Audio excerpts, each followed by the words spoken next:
कभी सोचा है कि इंटरनेट की बुनियाद अगर ब्लॉकचेन पर ना हो तो क्या होगा?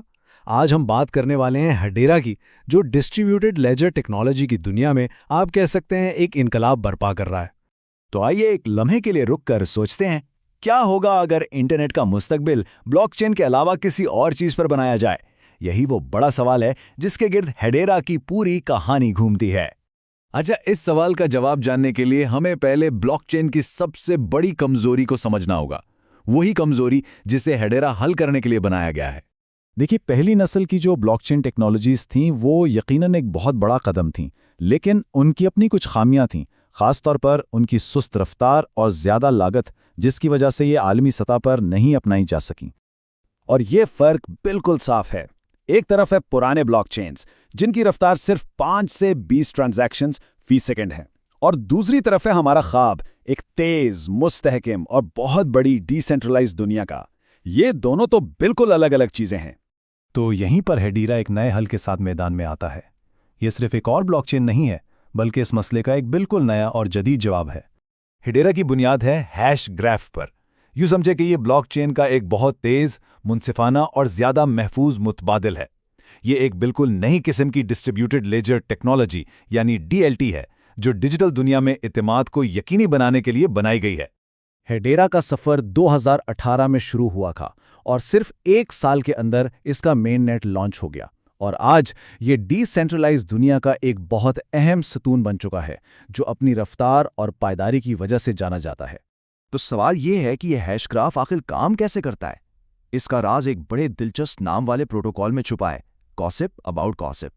जरा तसव्वुर करें कि नेटवर्क के सारे कंप्यूटर्स एक दूसरे से ट्रांजैक्शंस के बारे में सरगोशियां यानी गॉसिप कर रहे हैं। वो सिर्फ मालूमात नहीं देते, बल्कि ये भी बताते हैं कि उन्हें ये मालूमात मिली कहां से। इस तरह चंद ही सेकंडों में सबको एक ही कहानी एक ही तरतीब में मालूम हो जाती है और किसी किस्म का कोई इबाम बाकी नहीं रहता। ये जो बात है ना, ये हेडेरा की सबसे बड़ी खूबी को जाहिर करती है। ब्लॉकचेन में क्या होता है कि मालूमात के कुछ हिस्से ज़ाया हो सकते हैं, लेकिन हैशग्राफ में हर एक छोटा सा टुकड़ा भी इस्तेमाल होता है, और इसी वजह से ये सिस्टम इंतहाई तेज और मौसर बन जाता है। अच्छा, अब जरा देखते हैं कि ये टेक्नोलॉजी अमली तौर पर हमें क्या फायदे देती है। हम बात करेंगे इसकी रफ्तार की, कम लागत की और इसके बिल्कुल मुनफरिद गवर्नेंस मॉडल की। रफ्तार का फर्क तो हैरान कुन है।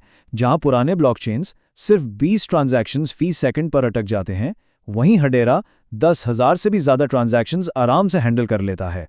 मतलब जमीन आसमान का फर्क है। और बात सिर्फ रफ्तार की नहीं है, लागत भी देखें, ना होने के बराबर है। एक ट्रांजैक्शन की फीस सिर्फ $0.0001। इतनी कम फीस इसे रोजमर्रा की छोटी मोटी पेमेंट्स और बड़ी बड़ी ऐप्स के लिए बिल्कुल परफेक्ट बनाती है। और इंतजार तो करना ही नहीं पड़ता, ट्रांजैक्शंस सिर्फ 5 सेकंड के अंदर अंदर मुकम्मल तौर पर कंफर्म हो जाती हैं। इससे लेन देन फौरी और काबिले भरोसा हो जाता है। हेडेरा को जो चीज वाकई में सबसे अलग बनाती है वो है इसका गवर्नेंस मॉडल। यहां ताकत किसी एक ग्रुप के हाथ में नहीं, बल्कि एक गवर्निंग काउंसिल है जो तमाम अहम फैसले करती है। ये काउंसिल दुनिया की 39 बड़ी कंपनियों पर मुश्तमिल है, और ये कंपनियां मुख्तलिफ सनतों से ताल्लुक़ रखती हैं। ये सब मिलकर हेडेरा के मुस्तकबिल का फैसला करती हैं, जो इसे एक हकीकी आलमी और एंटरप्राइज ग्रेड प्लेटफॉर्म बनाता है। चलें अब बात करते हैं HBR की। ये वो ईंधन है जो हेडेरा के पूरे इकोसिस्टम को चलाता है। तो HBR के 2 बुनियादी काम हैं। एक तो ये नेटवर्क पर सर्विसेज की अदायगी के लिए ईंधन का काम करता है, और दूसरा ये नेटवर्क को महफूज बनाने के लिए एक हिफाजती ढाल भी है। और इसके कदर को मुस्तहकम रखने के लिए HBR की कुल सप्लाई 50 अरब तक महदूद कर दी गई है। इसका मतलब यह है कि इससे ज्यादा टोकन कभी नहीं बनाए जाएंगे।